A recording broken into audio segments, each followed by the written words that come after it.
Hello my dear friend, welcome back to my channel. तो आज की हमारी वीडियो का टॉपिक है इम्प्लीकेशन ऑफ पीएलसी और मार्केटिंग स्ट्रेटजी।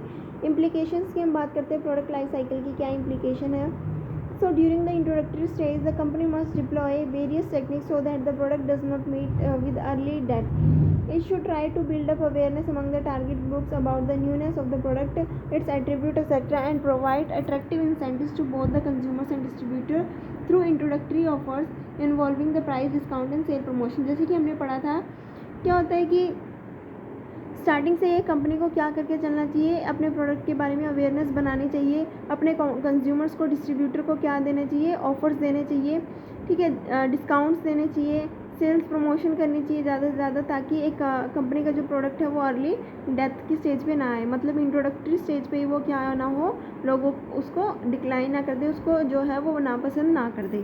ठीक है, company should spend rather heavily on promotion and target its strategy to innovative customers, taking into account only price and promotion. Four strategies are possible during the introductory stage. These are rapid skimming and slow. Rapid skimming की अगर हम बात करें, rapid skimming में आता है high prices and high promotional level, slow skimming high prices and low promotion level, rapid penetration. Basically अगर हम बात करते हैं, 4 स्ट्रैटेजीज़ को 2 पार्ट में डिवाइड किया गया है। अगर हम बात करते हैं स्ट्रैटेजीज़ क्या है, पहला आता है स्कीमिंग और दूसरा आता है पेनिट्रेशन। स्कीमिंग का मतलब स्कीम कर लेना, सारी की सारी जो क्रीम है वो क्या कर देना, ले लेना। क्रीम ले लेने का मतलब है कि ज़्यादा प्राइस रखना। अगर हम बात करते हैं रैपिड स्कीमिंग और स्लो स्कीमिंग में, दोनों के अंदर प्राइसेस क्या है, ज़्यादा है। स्कीमिंग का मतलब क्या है, स्टार्टिंग में अगर आप प्रोडक्ट को ये लॉन्च कर रहे हो तो ज़्यादा से ज़्यादा प्राइस चार्ज कर रहे हो। ठीक है, क्यों? क्योंकि आप क्या कर रहे हो, जो कॉस्ट है वो अर्ली स्टेज पे ही आप अपनी रिकवर कर रहे हो। ठीक है, और इस समय क्या होता है, अगर हम रैपिड स्कीमिंग की बात करते हैं तो रैपिड स्कीमिंग में प्रमोशन बहुत ज़्यादा लेवल पे करते हैं, लेकिन स्लो स्कीमिंग की अगर हम बात करें तो यहाँ पे जो प्रमोशन की जाती है वो लो लेवल ऑफ प्रमोशन की जाती है। यहाँ पे ज़्यादा प्रमोशन पे हम क्या नहीं करते, एक्सपेंडिचर नहीं करते। तो आपने स्कीमिंग के बारे में पढ़ लिया कि रैपिड स्कीमिंग क्या होती है और स्लो स्कीमिंग क्या होती है। उसके बाद हम बात करते हैं पेनिट्रेशन की। पेनिट्रेशन के अंदर क्या होता है, हम स्टार्टिंग से प्राइस को लो रखते हैं। ठीक है, यहाँ पे जो हमारा प्राइस है वो लो है, तो पेनिट्रेशन को 2 पार्ट में डिवाइड किया गया, रैपिड और स्लो। दोनों में जो प्राइस है वो लो रहेगा, लेकिन अगर हम रैपिड पेनिट्रेशन की बात करते हैं तो यहाँ पे जो प्रमोशन है वो हाई लेवल पे की जाती है, लेकिन स्लो पेनिट्रेशन की बात करते हैं तो यहाँ पे जो प्रमोशन है वो कम की जाती है। ठीक है, इसके बाद आता है हमारा ड्यूरिंग द ग्रोथ स्टेज। बहुत ही हमारी इंट्रोडक्टरी स्टेज की इंट्रोडक्शन, जब भी हम प्रोडक्ट को मार्केट में लेके आते हैं, जब भी इंट्रोडक्टरी स्टेज होती है तो वहाँ पे क्या करैक्टरिस्टिक का यूज़ कर रहे हैं। एक तो आता है हम प्राइस हाई रख रहे हैं या लो रख रहे हैं। तो अगर हम प्राइस हाई रख रहे हैं तो वहाँ पे स्कीमिंग का यूज़ किया जाता है, प्राइस लो होता है तो वहाँ पे पेनिट्रेशन का यूज़ किया जाता है। इन दोनों को 2 पार्ट में डिवाइड किया जाता है, रैपिड और किसमें, स्लो में। रैपिड का मतलब है कि जब हम प्रमोशन हाई लेवल पे करते हैं, और स्लो का मतलब है जब हम अपनी प्रमोशन जो है वो कम कर रहे हैं। उसके बाद आती है हमारी ग्रोथ स्टेज। तो ग्रोथ स्टेज पे क्या होता है, during the growth stage the company should attempt to take maximum advantages of the rising demand. All activity in the company should be gear to take advantages of the demand growth. Under no circumstances production should be found wanting and order should be made immediately. अब ये बहुत ज़्यादा important stage है, जब company के product के बारे में लोगों को पता चल गया, अब लोग ज़्यादा से ज़्यादा क्या करेंगे, इस कंपनी के प्रोडक्ट को खरीदेंगे। ग्रोथ स्टेज कंपनी की आ चुकी है, तो इस समय कंपनी को ये ध्यान में रखना होगा कि वो अपनी प्रोडक्शन जो है वो कॉन्टीन्यूस रखे। ऐसा ना हो कि जो कस्टमर है वो वेट कर रहे हैं, ठीक है, उनको प्रोडक्ट नहीं मिल रहा है क्योंकि मैन्युफैक्चरिंग स्लो हो चुकी है। अगर ऐसा हो गया तो जो कंज्यूमर है वो कॉम्पिटिटर के प्रोडक्ट पे जो है वो इजीली शिफ्ट हो जाएंगे। अगर वो शिफ्ट हो गए तो उनको वापस से लेके आना बहुत ज़्यादा डिफ़िकल्ट हो जाएगा। ये था हमारा कि कॉन्टीन्यूस वे में क्या होनी चाहिए, प्रोडक्शन होनी चाहिए।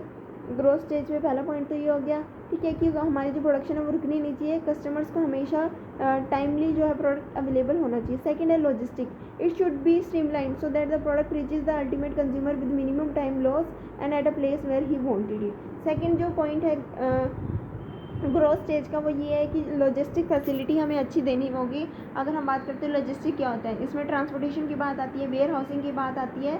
ठीक है, तो ये सारी चीज़ें जो है वो टाइमली होनी चाहिए। इन्वेंट्री लेवल की कस्टमर को टाइमली और कम से कम समय में जो है उसका प्रोडक्ट उसको सही टाइम पे मिल जाए। ज़्यादा टाइम ना लगे।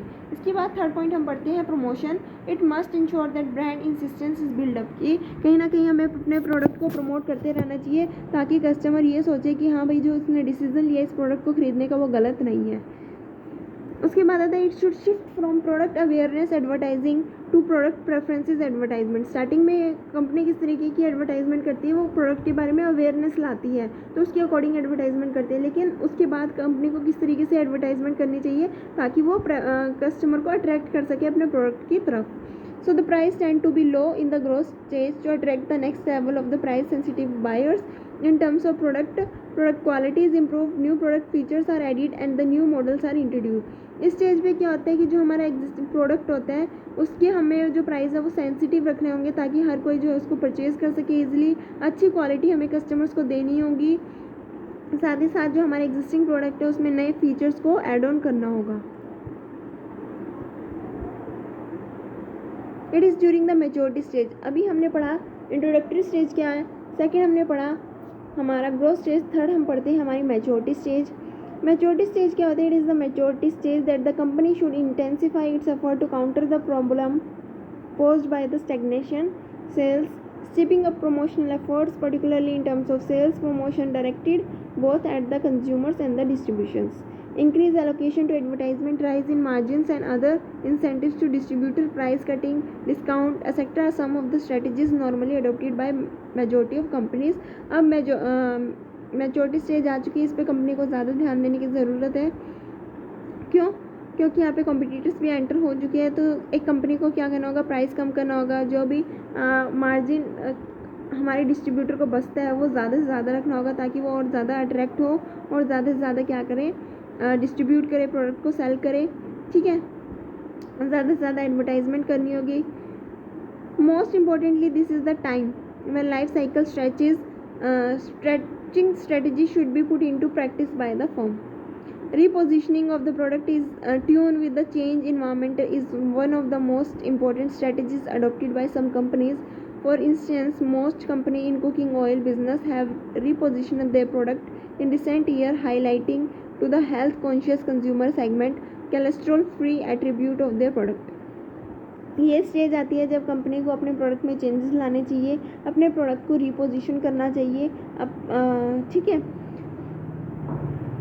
marketer should therefore consider some of the following point to be avoid or postpone the declining stage. कुछ पॉइंट है जिसको ध्यान में रखना चाहिए स्टेज पे ताकि एक डिक्लाइनिंग स्टेज जो है कंपनी को फेस ना करनी पड़े। क्या क्या पॉइंट्स ध्यान में रखने चाहिए इस स्टेज पे कंपनी को आके, मेच्योरिटी स्टेज पे कंपनी को आके अपने प्रोडक्ट की क्वालिटी को इम्प्रूव करना चाहिए, प्रोडक्ट के नए फीचर्स को ऐड ऑन करना चाहिए, एक्स्ट्रा बेनिफिट जो है प्रोडक्ट में ऐड ऑन करने चाहिए, न्यू यूज़र्स और न्यू सेगमेंट को जो है कंपनी को फाइंड आउट करना चाहिए, अपने प्रोडक्ट की रीपोजिशनिंग करनी चाहिए, डिस्ट्रीब्यूशन चैनल को क्या करना चाहिए, ज़्यादा से ज़्यादा इंसेंटिव्स देने चाहिए ताकि वो अट्रैक्ट हो और ज़्यादा से ज़्यादा डिस्ट्रीब्यूट करे।